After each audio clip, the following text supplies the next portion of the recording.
Someone who disagrees with you is on the line from Knoxville, Tennessee. Hello.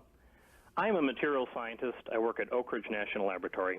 I'm a big fan of Book TV, and the reason I'm calling today is to express my disappointment that you have invited this highly sophisticated crackpot and given him a national forum to express his pseudo-religious predictions that have no basis in objective reality. And I'll just point out two big problems with what he says.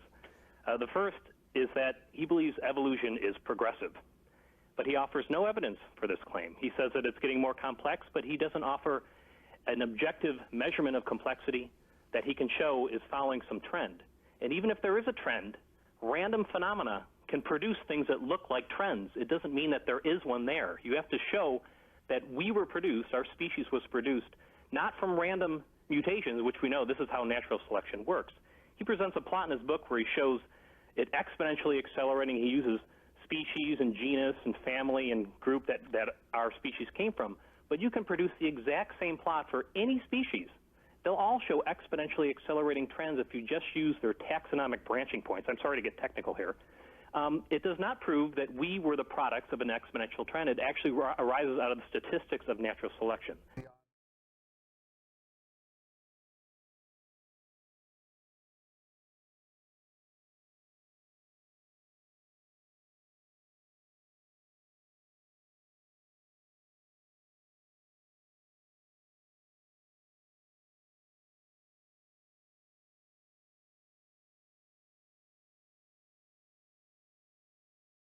If we look at biological evolution, go back billions of years, and bacteria, single-celled organisms were the cutting edge, were the most complex and most intelligent entities.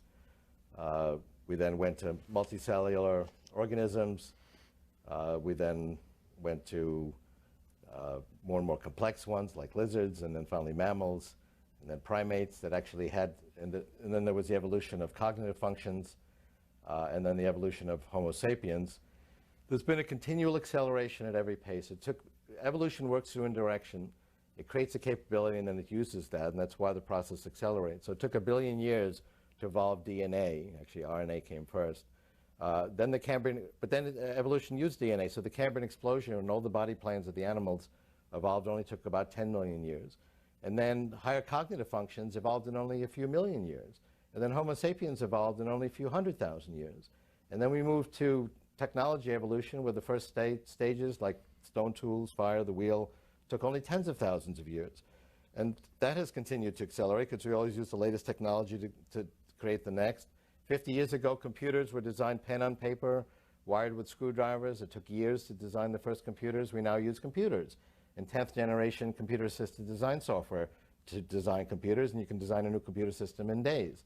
And there's been a continual acceleration, and I review that in a number of different ways. What you just said is one of the most insanely idiotic things I have ever heard. At no point in your rambling, incoherent response were you even close to anything that could be considered a rational thought. Everyone in this room is now dumber for having listened to it. I award you no points, and may God have mercy on your soul. This highly sophisticated crackpot.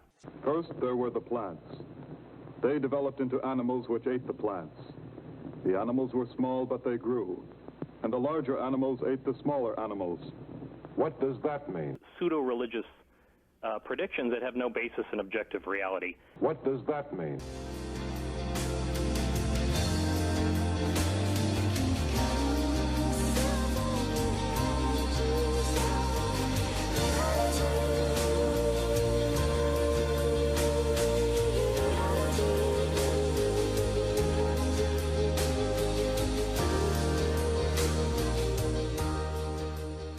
What does that mean?